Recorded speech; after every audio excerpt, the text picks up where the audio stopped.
The year was 1743. Colonial America was a land of contradictions, vast wilderness and endless opportunity, yet bound tightly under the rule of the British Crown. The colonies were growing restless, but revolution was still just a distant whisper. It was into this world that Thomas Jefferson was born, on April 13, 1743, in Shadwell, Virginia.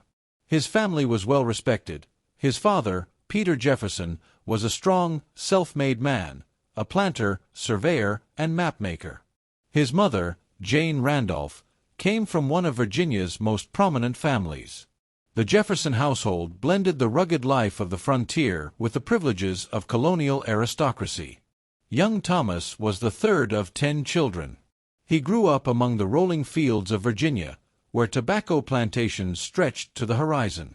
He loved horseback riding, exploring forests, and playing the violin, but more than anything, he loved books. From an early age, Jefferson was curious. While others labored in the fields, he would lose himself in pages of history, philosophy, and science. He was shy, reserved, and often preferred solitude, but within him, a restless fire for knowledge was growing. At the age of 9, Jefferson began studying Latin, Greek, and French. His father, determined that his son should rise higher than himself, pushed him toward education. But tragedy struck in 1757, when Peter Jefferson died suddenly. Thomas was only 14 years old. The death shook him deeply, yet it also made him more determined. His inheritance gave him land and security, but he chose not to rest on privilege. He poured himself into study, dreaming of becoming more than just a planter. In 1760, at just 16, Jefferson entered the College of William and Mary in Williamsburg. There he encountered new worlds of thought. He studied mathematics, philosophy, and science, but what captivated him most were the writings of Enlightenment thinkers, John Locke, Francis Bacon, Isaac Newton. The Enlightenment taught that reason, not tradition, was the guide to truth. It declared that all men were born with natural rights, and that governments existed to protect those rights, not to grant them. These ideas shaped Jefferson's mind like iron in fire. He also learned law under George Wythe, one of the greatest legal minds in Virginia. From Wythe, Jefferson absorbed not just the rules of law, but the belief that justice must serve liberty. By the time he graduated, Jefferson had transformed. He was no longer just a Virginia planter's son. He was a man driven by ideas powerful enough to shake empires. After completing his studies, Jefferson began practicing law in Virginia. He was tall, thin, with reddish hair and a quiet voice, but when he spoke in court, his words carried weight. He didn't thunder like Patrick Henry or charm like Benjamin Franklin. Instead, his power lay in calm logic, carefully chosen words, and the force of reason. By the mid-1760s, tensions between Britain and the colonies were heating. Taxes, restrictions, and soldiers in the streets stirred anger. Jefferson watched closely.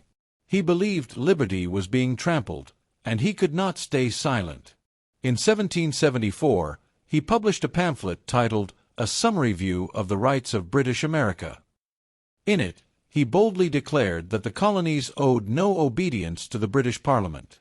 Only their own assemblies, chosen by the people, had authority. It was a daring statement, one that made Jefferson's name known far beyond Virginia. Though still young, Jefferson was already shaping himself into something greater than a lawyer. He was becoming a revolutionary mind, armed not with muskets, but with ideas. By the 1770s, the colonies were reaching a breaking point. The Stamp Act, Tea Act, and intolerable acts had pushed Americans into open defiance. Everywhere, voices were rising against British rule. Jefferson, though quiet by nature, was deeply stirred. He was elected to the Virginia House of Burgesses, where he quickly became known as a man of principle. Unlike some who spoke with fiery passion, Jefferson preferred to write. His pen became his weapon, his essays and resolutions striking at the heart of tyranny. He believed strongly that liberty was not just a privilege for some, It was the natural right of all. He studied the history of ancient republics, admired the free spirit of England's common law, and absorbed the ideals of Enlightenment philosophers. All of this shaped his conviction: the colonies must be free. In Williamsburg, Jefferson often spent long evenings with other patriots: Patrick Henry, Richard Henry Lee, and George Washington. Around those tables, with pipes burning and tankards of ale, the seeds of revolution grew. In 1775, war broke out at Lexington and Concord. The Revolution had begun. Jefferson, by then a delegate to the Second Continental Congress, found himself at the very center of history. In June 1776, Congress decided it was time to formally declare independence. A committee was chosen to draft the document: John Adams, Benjamin Franklin, Roger Sherman, Robert Livingston, and the young Virginian, Thomas Jefferson. Why Jefferson? He was only 33, quiet, not a great speaker. But Adams insisted. "You can write 10 times better than I can." And so, Jefferson sat down in a rented room in Philadelphia, quill in hand, and began to write. He drew on centuries of philosophy and his own burning belief in freedom. The result was a document that would echo through eternity. We hold these truths to be self-evident: that all men are created equal, that they are endowed by their Creator with certain unalienable rights. On July 4, 1776, the Declaration of Independence was adopted. With those words, Jefferson gave voice to the hopes of a new nation. He captured not just the anger of the moment, but a timeless promise that liberty belonged to all. Yet even as the bells rang and fireworks filled the sky, Jefferson knew the cost would be high. The colonies had declared war on the most powerful empire in the world. After independence was declared, Jefferson returned to Virginia to serve as its governor during the Revolutionary War. The task was immense. British forces invaded the state, towns were burned, and supplies ran low. Jefferson worked tirelessly, organizing defenses, mobilizing resources, and keeping the spirit of resistance alive. But challenges were overwhelming. In 1781, British troops led by Benedict Arnold raided Virginia, and Jefferson was nearly captured. Critics accused him of failing to protect the state. The experience left him shaken.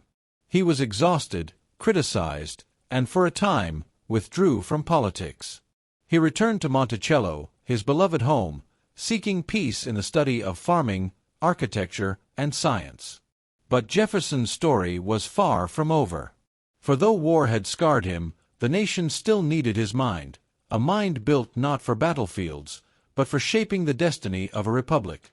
When the Revolution finally secured victory, Jefferson was called once again to serve the young nation. In 1785, he was appointed as the U.S. Minister to France, succeeding Benjamin Franklin. Arriving in Paris, Jefferson was dazzled by the City of Lights. Its salons, theaters, and cafés buzzed with ideas. He mingled with Europe's great thinkers, artists, and politicians. Here, his Enlightenment spirit found fertile ground. But beyond the glitter, Jefferson witnessed something stirring. France itself was on the edge of revolution. The cries for liberty and equality echoed his own writings in the Declaration of Independence. Jefferson sympathized deeply with the French people, though he worried about the violence that would follow. During his stay, Jefferson also worked tirelessly to secure trade agreements, protect American interests, and strengthen ties with allies. He studied European farming techniques, architecture, and science, knowledge he later carried back to Monticello. France left a mark on Jefferson, but Jefferson too left a mark on France. His conversations, his writings, and his very presence inspired many who would soon rise in their own fight for freedom. When Jefferson returned to America, the new nation was divided. Two political visions clashed. Alexander Hamilton and John Adams favored a strong central government, while Jefferson championed states' rights and a more democratic republic. In 1796, Jefferson ran for president but lost to his old friend turned rival, John Adams. By the rules of the time, Jefferson became vice president, a strange arrangement that placed political enemies at the top of government. Their friendship strained. Adams accused Jefferson of undermining him, while Jefferson believed Adams's policies leaned too close to monarchy. The press turned vicious, and America's first great political rivalry was born. The election of 1800 was one of the most bitter in U.S. history. Jefferson and Adams clashed, insults flew, and the nation teetered on division. In the end, Jefferson won. For the first time in American history, power transferred peacefully from one party to another, a precedent that defined democracy itself. Though wounded, Adams left the White House in silence. Jefferson stepped in, not as a conqueror, but as a healer. His first words as president were meant to unite. "We are all Republicans, we are all Federalists." Jefferson's presidency, 1801 to 1809, became one of the most defining in American history. He envisioned a nation of farmers, free landowners, and self-reliant citizens, not cities crowded by bankers and industrialists. His greatest triumph came in 1803, the Louisiana Purchase. For $15 million, Jefferson doubled the size of the United States, securing vast lands from the Mississippi River to the Rocky Mountains. It was a gamble. Nowhere in the Constitution was a president granted the power to buy territory, but Jefferson believed opportunity outweighed hesitation. He sent Lewis and Clark to explore this new frontier, mapping rivers, meeting native tribes, and opening the way westward. Their journey became legend, a symbol of America's boundless horizon. Jefferson also worked to reduce the national debt, cut taxes, and scale down the military, though he later had to strengthen the Navy against threats from Barbary pirates. He was not without flaws. His embargo against Britain and France, meant to protect American trade, instead crippled the economy. Yet through victories and struggles alike, Jefferson's presidency shaped the young republic into a nation of vast land, expanding freedom and enduring possibility. For all his brilliance, Jefferson was a man of contradictions. He wrote that all men are created equal, yet he owned enslaved people throughout his life. At Monticello, enslaved men and women worked his fields, built his house, and served his family. Jefferson often expressed discomfort with slavery, calling it a moral depravity and a hideous blot. He believed it threatened the future of America. Yet, he freed only a few of the people he enslaved, and his wealth depended on their labor. This contradiction has haunted his legacy. Was he a visionary of liberty, or a hypocrite who denied it to those closest to him? The truth is complex. Jefferson was both a product of his time and a man ahead of it. He dreamed of universal freedom but lacked the courage to break the chains in his own household.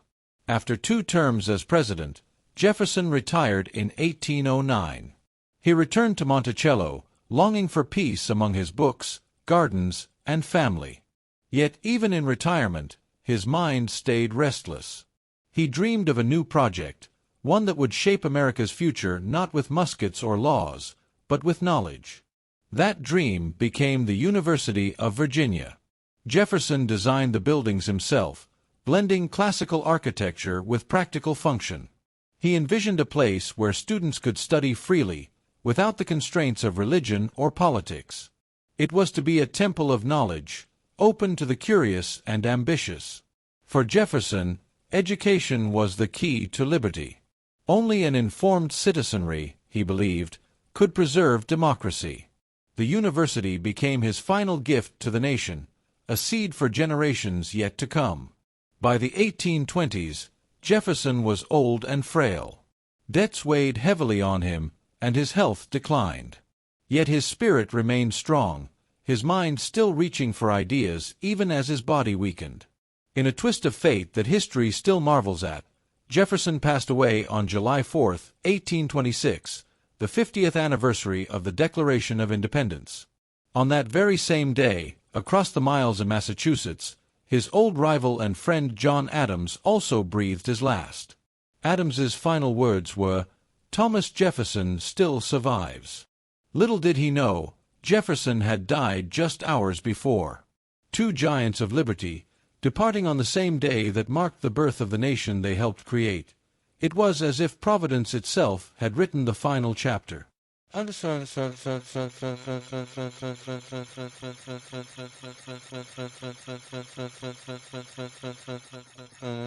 Understand. 13. Legacy. Thomas Jefferson's legacy is as vast and complex as the nation he helped build. He was a revolutionary thinker, the author of freedom's most famous words, and a president who doubled America's size. Yet he was also a man of contradictions, caught between ideals and reality, vision and compromise. His words inspired the world, but his actions sometimes fell short.